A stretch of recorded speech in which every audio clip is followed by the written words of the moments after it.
Good morning students, welcome to the platform. आज हम start करेंगे चंडीगढ़ टीजीटी साइंस की पार्ट 2। आज हम सॉल्व करने वाले बेटे जहाँ पे हम सॉल्व करेंगे मेडिकल का एग्जामिनेशन जो हुआ था मेडिकल स्टूडेंट्स के लिए। उसका part number 2।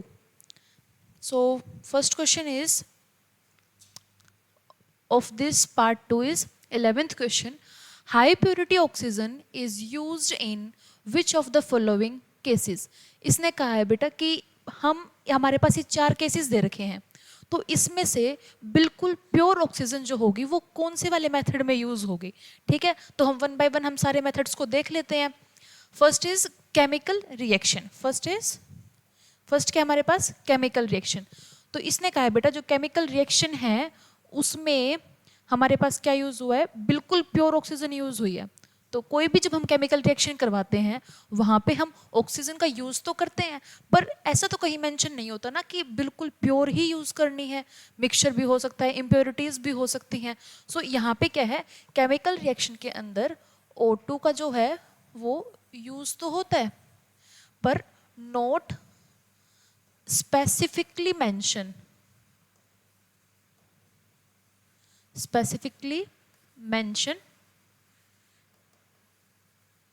that it must be pure.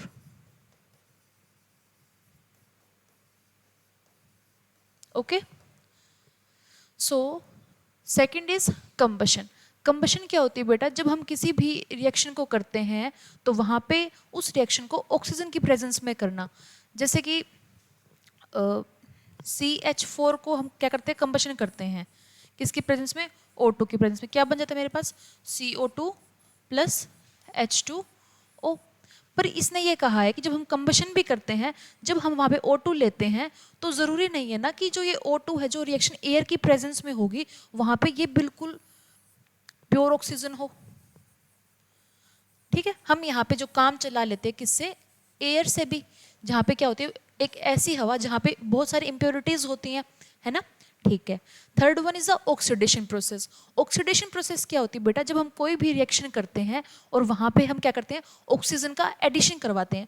For example मैंने कोई भी प्रोसेस ली ऑक्सीडेशन के अंदर, जैसे मान लो मैंने क्या लिया यहाँ से, मेरे पास क्या था,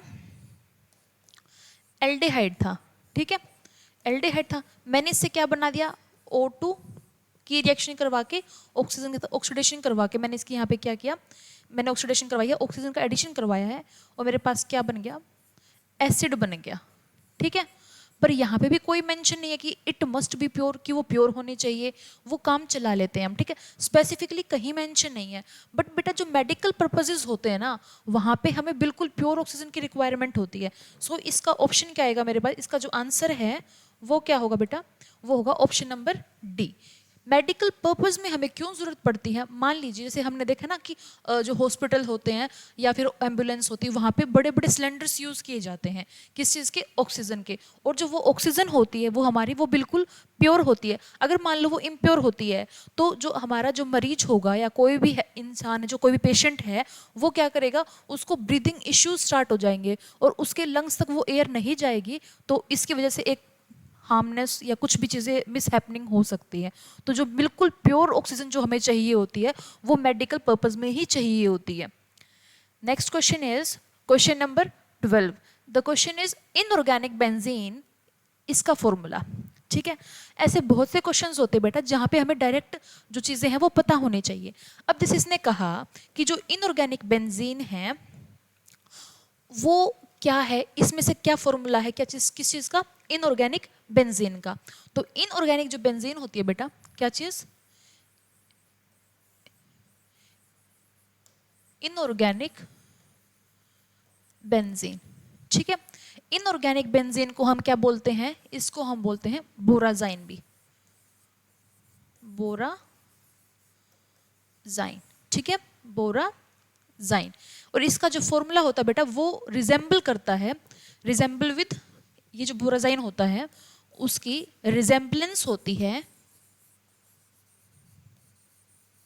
रिजेंबलेंस टू बेंजीन।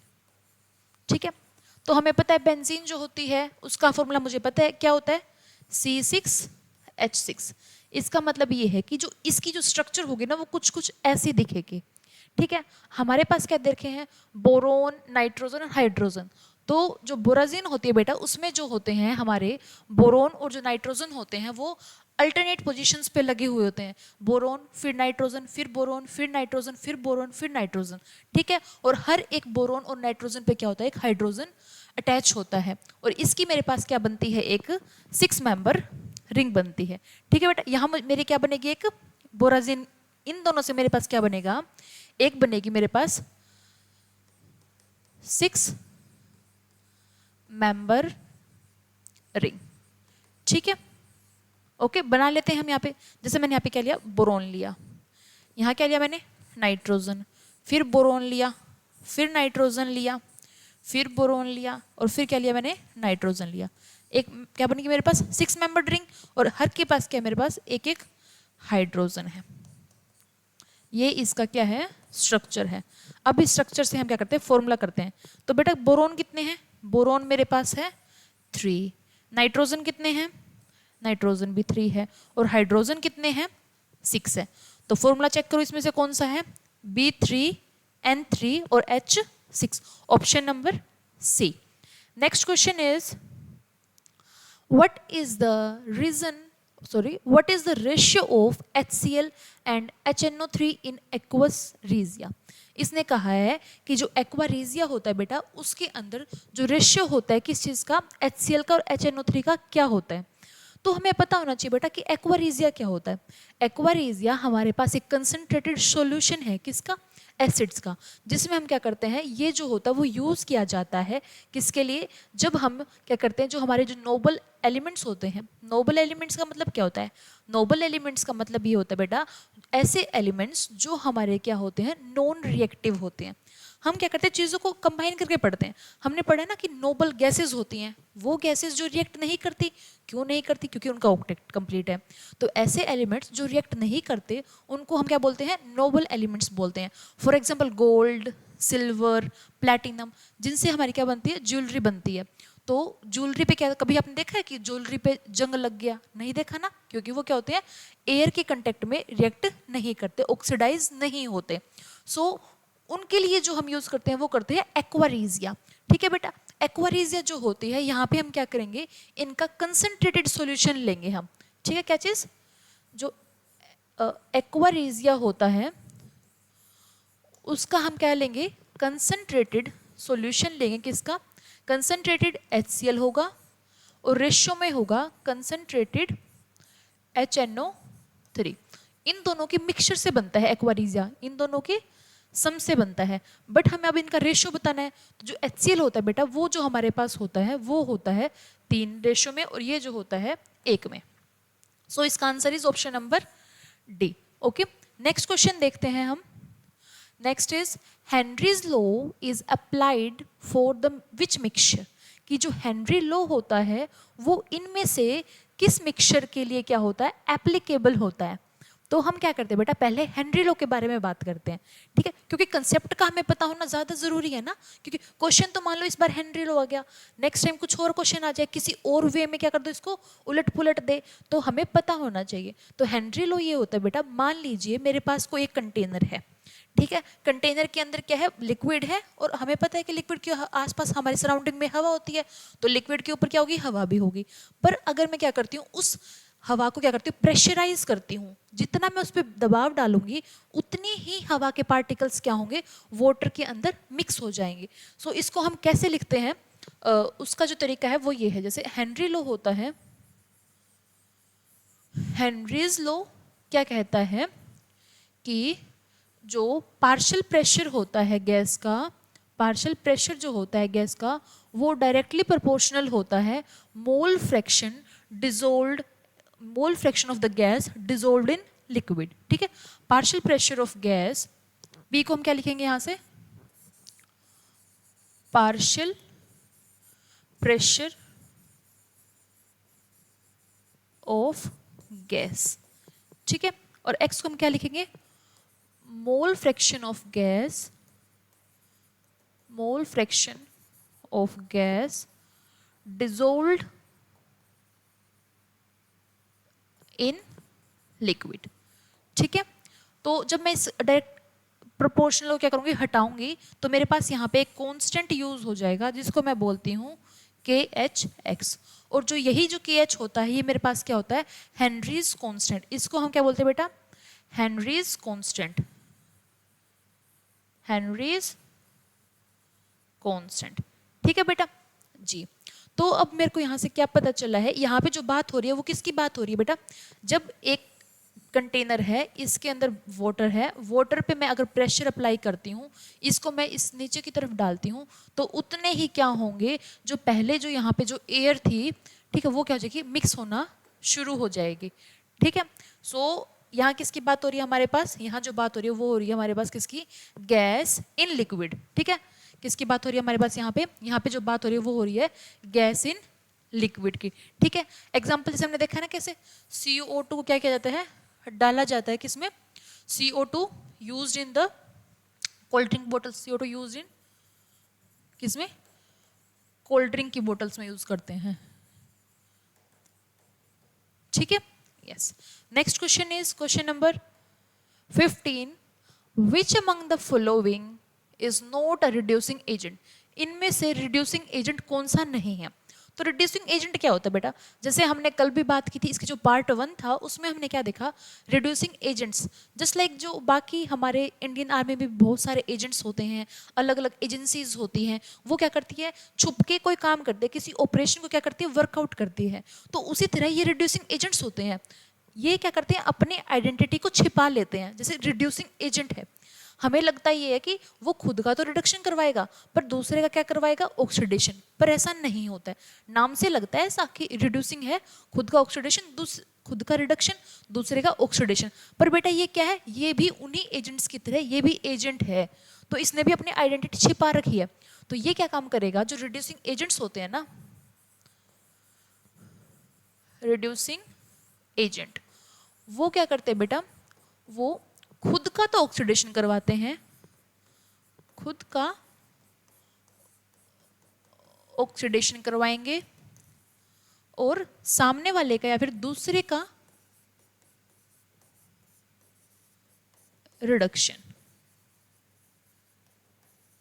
ठीक है, दूसरे का रिडक्शन। ओके, अब हम यहां बात करते हैं, यहां पे जो सल्फर है बेटा, सल्फर की ऑक्सीडेशन स्टेट कितनी है, हम यहां लिख लेते हैं।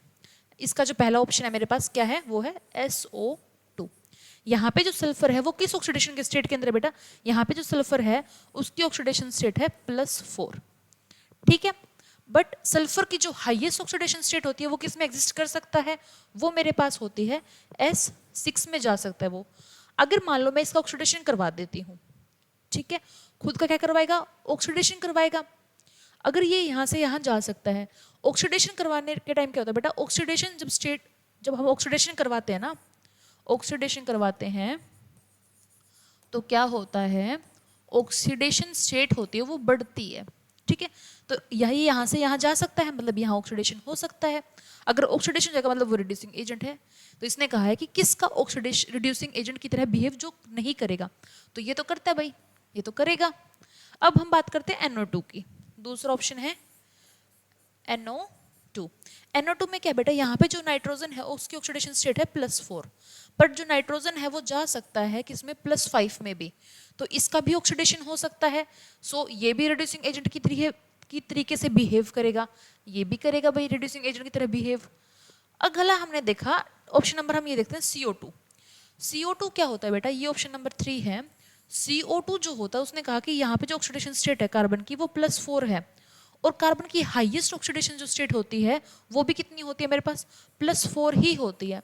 इसका मतलब कि इसका ऑक्सीडेशन नहीं होगा, और जिसका अगर ऑक्सीडेशन ना हो तो वो रिड्यूसिंग एजेंट नहीं होता, इसका मतलब कि ये नहीं होगा।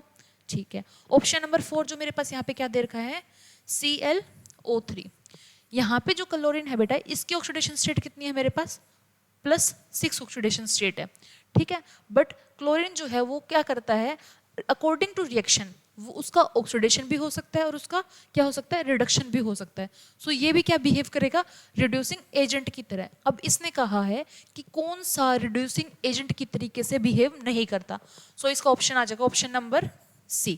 ठीक है, next question is what happens in the oxidation reaction, कि जब हम ऑक्सीडेशन करवाते हैं तो क्या होता है। ठीक है, यहाँ पे हम देख लेते हैं। हम क्या करते हैं, ऑक्सीडेशन करते हैं बेटा। ऑक्सीडेशन में क्या होता है, मेरे पास ऑक्सीजन का एडिशन होता है। ठीक है, ऑक्सीजन में क्या होगा, एडिशन होगा। और क्या होता है मेरे पास, ऑक्सीजन का एडिशन होता है और हाइड्रोजन का क्या होता है, लॉस हो जाता है हाइड्रोजन का। ठीक है, ओके। तो ऑक्सीडेशन में ये होता है, ऑक्सीडेशन में क्या होता है मेरे पास, ऑक्सीजन का एडिशन, ऑक्सीजन का एडिशन होता है। ठीक है, और इलेक्ट्रॉन का लॉस हो जाता है। ठीक है बेटा, प्रोटॉन्स आर गेन्ड, ये तो कोई टर्म नहीं बनी। यस, प्रोटॉन्स आर लॉस्ट, नहीं, ऐसी कोई बात नहीं है। इलेक्ट्रॉन्स आर गेन्ड, नहीं, इलेक्ट्रॉन्स जो होते हैं बेटा इसके अंदर क्या होते हैं, इलेक्ट्रॉन का लॉस होता है। और जो रिडक्शन होती है, अब मान लो इस पेपर में आ गया ऑक्सीडेशन, क्या पता नेक्स्ट टाइम एग्जाम में आ जाए रिडक्शन, है ना। रिडक्शन में क्या होता है बेटा हमारे पास, इसमें जो होता है वो होता है गेन ऑफ इलेक्ट्रॉन्स। ठीक है, तो इलेक्ट्रॉन्स का जो गेन होगा वो किस में होता है बेटा, रिडक्शन में होता है, ऑक्सीडेशन में नहीं होता। इलेक्ट्रॉन का जो लॉस होता है वो किस में होता है, ऑक्सीडेशन। तो option number D is the correct answer. Next question is what are the building block of nucleic acids. कहता है कि जो न्यूक्लिक एसिड्स होते हैं उनके लिए इसमें से हम क्या यूज करते हैं। तो हमें ये पता है बेटा, जो न्यूक्लिक एसिड्स होते हैं ना, वो जो बनते हैं वो किससे बनते हैं। न्यूक्लिक एसिड्स जैसे हमने देखा है डीएनए, आरएनए, या फिर हम जो बात करते हैं उसमें क्या होते हैं, न्यूक्लिक एसिड्स होते हैं। ठीक है, राइबोन्यूक्लिक एसिड, ये सब चीज़ें हम जो यूज़ करते हैं वो न्यूक्लिक एसिड्स होते हैं। ठीक है, तो अब हम देखते हैं कि उसके अंदर वो बनता किससे। जो न्यूक्लिक एसिड्स होते हैं बेटा, वो जो हमारे होते हैं वो हम देख लेते हैं। अमीनो एसिड, अमीनो एसिड तो नहीं होता, क्योंकि अमीनो एसिड से हम क्या बनाते हैं, प्रोटीन बनाते हैं। ठीक है, हिस्टोन्स जो होते हैं बेटा, हिस्टोन्स क्या होते हैं, जो हमारे डीएनए और जो आरएनए होते हैं, फिर जो हमारे साथ जो डीएनए होता है उसके साथ क्या होता है, प्रोटीन लगा होता है। प्लस क्या होता है, प्रोटीन होता है किसके साथ, डीएनए के साथ। ठीक है, तो ये तो नहीं होगा, ये भी नहीं होगा भाई, ये भी नहीं होगा। न्यूक्लियोसाइड्स क्या होते हैं बेटा, न्यूक्लियोसाइड में जो मेरे पास होता है वो मेरे पास होता है नाइट्रोजनियस, एक मेरे पास इसके अंदर बेस तो होता ही है।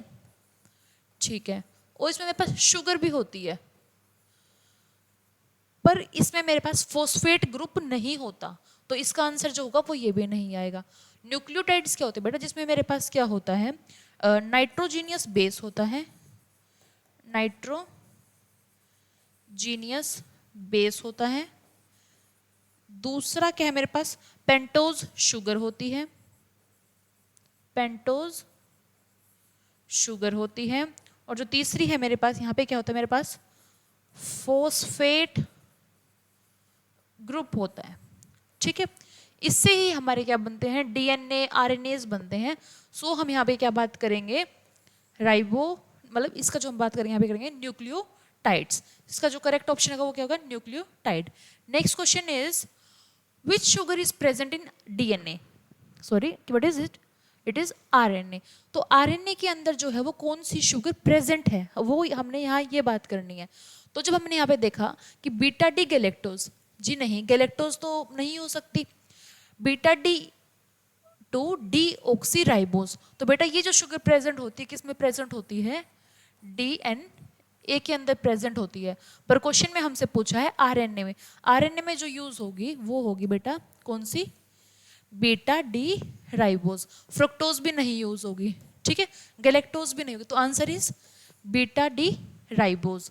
क्वेश्चन में नेक्स्ट टाइम आ सकता है बेटा कि डीएनए में कौन सी शुगर होती है, तो जो इसका ऑप्शन होगा वो होगा beta D two deoxy ribose. ठीक है, next is at 25 degrees Celsius which of the following does not give a positive test for Cl negative with AgNO3। इसने कहा है कि जब मैं इस चीज की, कोई भी मेरे पास ये कंपाउंड है, ठीक है, यहाँ पे क्या मतलब कोई भी Cl प्रेजेंट है, जब मैं इसकी रिएक्शन करवाती हूँ ना AgNO3 के साथ, तो अगर ये आयनाइजेबल होगा, अगर ये आयोनाइज हो सकता है, तो वो इसके साथ रिएक्ट करके क्या कर लेता है, AgCl के PPTs बना लेता है, ठीक है। सो हमने यहाँ क्या देखा, मान लो फर्स्ट इक्वेशन है ये जो सारे टर्म्स हैं हम देखते हैं इसके अंदर, तो ये मेरे पास क्या हो रहा है, ऑक्टाहेड्रल टर्म है। ऑक्टाहेड्रल होती है बेटा, तो वहाँ पे जो होते हैं वो क्या होते हैं, रिएक्शन हमें नहीं देते, बट हम फिर भी सोल्व कर लेते हैं। जैसे यहाँ पे क्या दिया हुआ है, CO है और NH3 का थ्राइस है और Cl3 है, ठीक है जी। तो हमने ये देखा बेटा, इसमें से जो Cl है वो फ्री है ही नहीं, क्या करने के लिए, आयोनाइज होने के लिए, रिएक्शन देने के लिए। तो इसमें जो होंगे हमारे पास ये जो रिएक्शन नहीं देगा। तो अब क्या करते हैं, इसका हम कंपैरिजन करवाते हैं किसके साथ, CO NH3 का 6, ठीक है, और Cl3। अब यहाँ पे क्या हो रहा है बेटा, इन दोनों में जब हम कंपेयर करते हैं, यहाँ हम क्या कर रहे हैं, कंपेयर कर रहे हैं। यहाँ पे तो एक भी क्लोरीन अवेलेबल नहीं है, यहाँ पे हमारे पास क्या है, 3 Cl फ्री आयंस हैं, क्या करने के लिए, AgNO3 के साथ रिएक्ट करके AgCl के PPT बनाने के लिए। तो यहाँ पे हमारे पास क्या है, no chlorine negative ion is free, ठीक है, तो नो रिएक्शन, ठीक है। यहाँ कितने हैं हमारे पास, यहाँ पे ऑक्टाहेड्रल बात किसकी हो रही है, ऑक्टाहेड्रल की बात हो रही है बेटा, ठीक है। ऑक्टाहेड्रल में क्या होते हैं, 6 जुड़े होते हैं कोबाल्ट के साथ, ठीक है। तो यहाँ पे मेरे पास कितने हैं, 3 4 5 और 7 है। तो यहाँ कितने हैं, 1 Cl फ्री है, ठीक है। यहाँ कितने हैं, 2 Cl आयन फ्री है। यहाँ कितने हैं, 3 Cl आयंस फ्री हैं। तो जो रिएक्शन होगी, इसका जो ऑप्शन आंसर होगा, जो रिएक्ट नहीं करेगा, वो है option number A। Next question is, facial and meridional isomerism is associated which of the following complexes। यहाँ पे जो बात हो रही है बेटा, वो किसकी बात हो रही है, ऑक्टाहेड्रल कॉम्प्लेक्स की बात हो रही है, ऑक्टाहेड्रल कॉम्प्लेक्स की बात हो रही है, ठीक है। और ऑक्टाहेड्रल में हमें क्या देखना है, फेशियल के और मेरिडोनियल जो होता है उसके हमें क्या देखना है कि इसमें से कौन सा होगा जो हमें ये चीज़ें शो करेगा। तो फेशियल क्या होता है बेटा, जब हमारे पास किसी एक मेटल के ऊपर लिगेंड्स का जुड़ना, किस तरीके से जुड़ना कि जिसमें से 3 लिगेंड्स होंगे वो एडजेसेंट होंगे, साथ साथ होंगे और वो एक ही फेस में होंगे। और जो मेरिडोनियल होता है बेटा, उसमें क्या होते हैं कि वो एक मेरिडिन जो पोजीशन होती है उसमें अटैच होते हैं, जहाँ पे मेरे पास 2 तो क्या बनते हैं, ट्रांस बनते हैं, और एक मेरे पास बनता है सिस। और फेशियल में क्या होते हैं, 3 एडजेसेंट पे लगे होते हैं, ठीक है, लिगेंड्स। और उनका जो क्या होता है, फेस जो होता है वो क्या होता है, इज सेम, ठीक है। अब हमें देखना है यहाँ पे, तो अब देखो कि 3 जो इकट्ठे लगे हो ना, तो इसका ऑप्शन आएगा ये वाला, क्योंकि ये जो है मेरे पास यहाँ पे, यहाँ ए यहाँ क्या आ जाएगा, बी और बी। ये जो मेरे पास क्या शेप है इसकी, मेरे पास ये है फेस मर वाली, ठीक है बेटा जी। सो इसका ऑप्शन आएगा ये वाला। Next question is, which of one of the following model is not as same as Thomson model of atom. Thomson जो मॉडल था बेटा, थॉमसन मॉडल था, उसने क्या कहा था, जो थॉमसन नाम का जो साइंटिस्ट था, उसने ये कहा था कि जो हमारे इलेक्ट्रॉन्स होते हैं वो क्या होते हैं, एक पॉजिटिवली चार्ज न्यूक्लियस होता है, ठीक है। उसके अंदर हमारे जो इलेक्ट्रॉन्स होते हैं वो क्या होते हैं, इम्बेड होते हैं। इलेक्ट्रॉन्स क्या होते हैं, इम्बेडेड, ठीक है जी। अब क्या हुआ, वाटरमेलन होता है। वाटरमेलन में जो बेटा इसने कहा कि जो हमारा रेड वाला जो पार्ट होता है ना, रेड वाला जो पार्ट होता है उसके अंदर क्या होते हैं, जो हमारे जो सीड्स होते हैं वो क्या होते हैं, इलेक्ट्रॉन की तरीके से होते हैं। तो ये भी बिल्कुल ठीक बात है जी। Next is plum pudding. जैसे आपने पुडिंग खाई होगी बेटा, तो उसके अंदर क्या, जैसे हमारी जो चेरीज होती हैं वो डली होती हैं, वो कहीं कहीं होती हैं, तो वो ऐसा इलेक्ट्रॉन की तरीके से होती हैं। और जो प्लम जो हमारी है वो क्या होगी, प्लम पुडिंग में वो जो हमारा है वो किसकी तरीके से, न्यूक्लियस। तो ये भी इसका रिजेम्बलेंस है। अगला है न्यूक्लियर मॉडल। सो नेक्स्ट देखते हैं रेजिन पुडिंग मॉडल। तो ये भी वही सेम है। जब हम क्या करते हैं, पुडिंग के अंदर क्या करते हैं, उसके अंदर मान लो किशमिश डाल देते हैं, तो वो भी सेम बिहेव करती है। किशमिश कहीं कहीं होगी और वो कहीं कहीं ही क्या होते हैं, हमारे इलेक्ट्रॉन्स होते हैं। सो ये भी है। जो न्यूक्लियर मॉडल होता है बेटा वो नहीं होता, क्योंकि थॉमसन ने हमें क्या दिया था, थॉमसन, नहीं नहीं, ये जो हमें न्यूक्लियर जो मॉडल दिया था वो हमें किसने दिया था? रदरफोर्ड ने दिया था। रदरफोर्ड ने हमें क्या दिया? Nuclear model. ठीक है, सो इसका जो जो नहीं है वो है option number C. Okay, yes. उसने क्या कहा था रदरफोर्ड ने कि जो हमारा जो न्यूक्लियस है ना वो बहुत क्या है, न्यूक्लियस जो है हमारा, न्यूक्लियस वो हमारा क्या है, बहुत टाइनी है और पॉजिटिव चार्ज है, पॉजिटिव चार्ज है। रदरफोर्ड ने ये बात कही थी, ठीक है, न्यूक्लियस मॉडल में। अगला है if the number of protons and the neutrons of the elements are this. इसने कहा कोई भी एलिमेंट है मेरे पास, उसके जो प्रोटॉन है वो मेरे पास दे रखे हैं, प्रोटॉन की वैल्यू है 13 है, और जो न्यूट्रॉन है वो मेरे पास दे रखे हैं 14। उसने कहा कि एलिमेंट का हमें एटॉमिक नंबर बताना है, एटॉमिक नंबर, और दूसरा हमें क्या बताना है? Mass number. मास नंबर कह लो या फिर क्या कह लो बेटा? Atomic mass, atomic mass. ठीक है जी। तो एटॉमिक नंबर क्या होता है बेटा? एटॉमिक नंबर तो होता है वो प्रोटॉन होता है, और एटॉमिक मास होता है वो होता है प्रोटॉन प्लस न्यूट्रॉन के इक्वल। प्रोटॉन कितने हैं? 13 हैं। प्रोटॉन प्लस न्यूट्रॉन कितने हो जाएंगे मेरे पास? 27 हो जाएंगे। तो 13 और 27, इसका आंसर आ जाएगा option number A. Next question is what was the source of alpha particle in the Rutherford scattering experiment? Okay, Rutherford model जो होता है बेटा, रदरफोर्ड मॉडल, उसने क्या किया था? उसने यहाँ पे एक ऐसे एक बॉक्स लिया, ठीक है, यहाँ पे उसने एक सोर्स डाला, ये हमारे पास क्या एक सोर्स है, और जो ये सोर्स है ना वो क्या है मेरे पास? एक रेडियो एक्टिव एलिमेंट है, रेडियो एक्टिव एलिमेंट है। ठीक है, रेडियो एक्टिव एलिमेंट है। फॉर एग्जांपल मैंने मान यहाँ पे क्या लिया? रेडोन यूज किया इसने। रेडोन कर सकता है, पोलिनियम कर सकता है। तो रेडोन जो होता है बेटा वो क्या करता है, यहाँ से मेरे पास जो बीम निकलती है और वो इस स्लिट में से, गोल्ड की जो स्लिट होती है इसमें से पास होती है। ये क्या होती है मेरे पास? Gold slit. ठीक है, इसमें से पास होगी और वो एक आगे कर्वेचर है उस पर गिर जाएगी। ठीक है, तो कुछ रेस तो क्या होंगे, बीम पास आउट हो जाएंगी, कुछ क्या करेंगी, रिफ्लेक्ट बैक कर जाएंगी। ठीक है, ओके, कुछ पास कर जाएंगे, कुछ रिफ्लेक्ट बैक कर जाएंगे, यही होगा मेरे पास यहाँ से। तो ये जो सोर्स होता है बेटा वो क्या होता है? रेडियो एक्टिव एलिमेंट होता है, रेडॉन होता है। तो यहाँ से जो मेरे पास जो बीम निकलती है वो कौन सी निकलती है? अल्फा पार्टिकल की।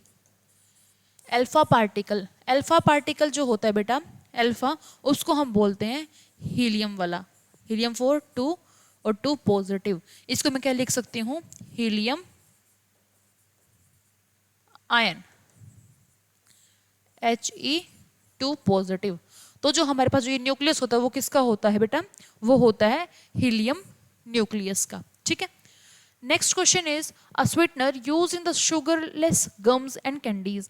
इसमें से जो बेटा ये अलग अलग शुगर्स दे रखी हमें, तो स्वीटनर के नाम है। इसने कहा है कि जो हमारी जो शुगरलेस कैंडीज होती है ना, टॉफीज होती हैं या कोई भी गम्स है, कैंडीज हैं, जिसमें मीठा तो लगता है पर उसमें एक्चुअली शुगर नहीं होती, तो वो स्वीटनर कौन सा है? वो बेटा वो मेरे पास होता है क्या चीज? जाइलिटोल।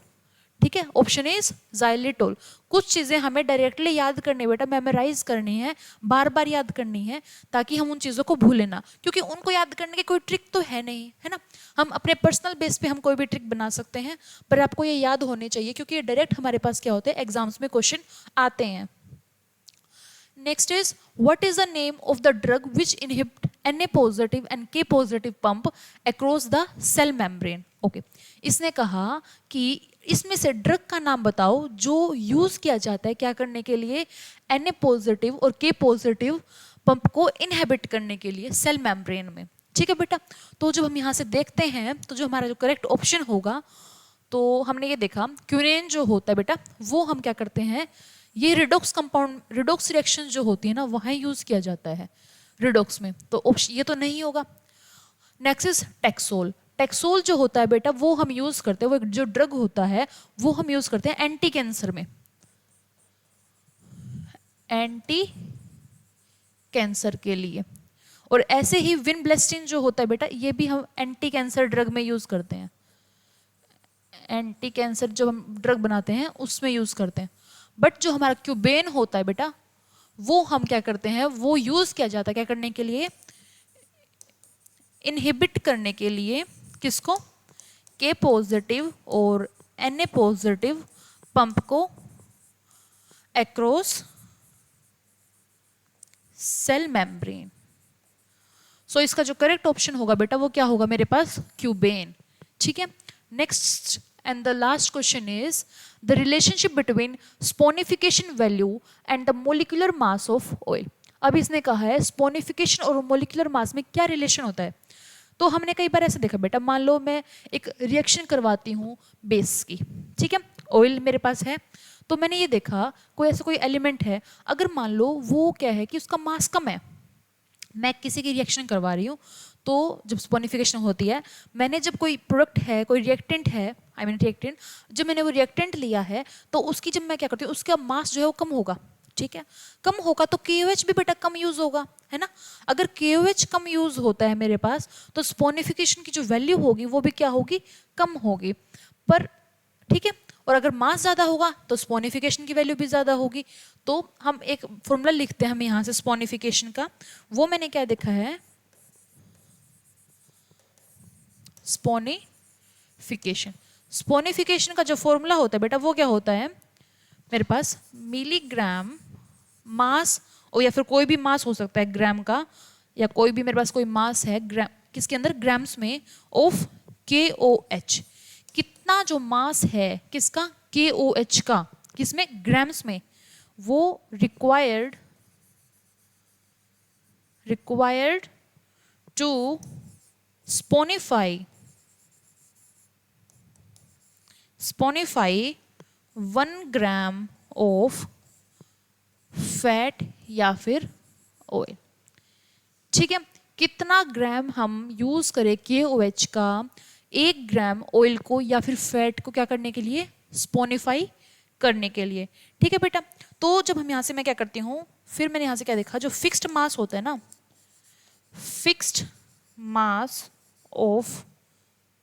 मास ऑफ ऑयल में मेरे पास क्या आ जाएगा, जो स्पोनिफिकेशन होती है बेटा, वो मेरे पास क्या होती है, इनवर्सली प्रोपोर्शनल टू होती है किसके, मास के। ठीक है, इज प्रोपोर्शनल टू किसके, मॉलिक्यूलर मास के। अगर मास कम है तो स्पोनिफिकेशन वैल्यू क्या हो जाएगी, ज्यादा हो जाएगी। क्यों, अगर मास कम होगा बेटा तो हमारे पास लोअर क्वांटिटी में ही क्या हम यूज करेंगे, QH को यूज करेंगे। अगर वो लोअर क्वांटिटी में यूज होगा तो स्पोनिफिकेशन की वैल्यू क्या हो जाएगी, हाई हो जाएगी। ठीक है, सो हमारा जो ऑप्शन है वो क्या है, इनवर्सली प्रोपोर्शनल है। तो option number A is the correct option. So this is the last question जो हमने सॉल्व कर लिया है। ये हमारा जो पेपर था वो हमारा था बेटा चंडीगढ़ TGT साइंस का 2024 का। ठीक है, जिसके हमने 2 पार्ट बनाए हैं। पहला पार्ट में जो थे हमने कुछ क्वेश्चन सॉल्व किए थे, आई थिंक अराउंड 17-18 क्वेश्चंस थे, और कुछ क्वेश्चन 16 क्वेश्चन आई थिंक हमारे आज सॉल्व हो गए हैं। सो आप इनमें से समझिए। अगर आपको अब भी कोई डाउट लगता है, कुछ चीज़ें समझ नहीं आती हैं, तो आप वीडियो के कमेंट बॉक्स में आप कमेंट कर सकते हैं, हम उस चीज़ को सॉल्व करने का ट्राई करेंगे। Thank you.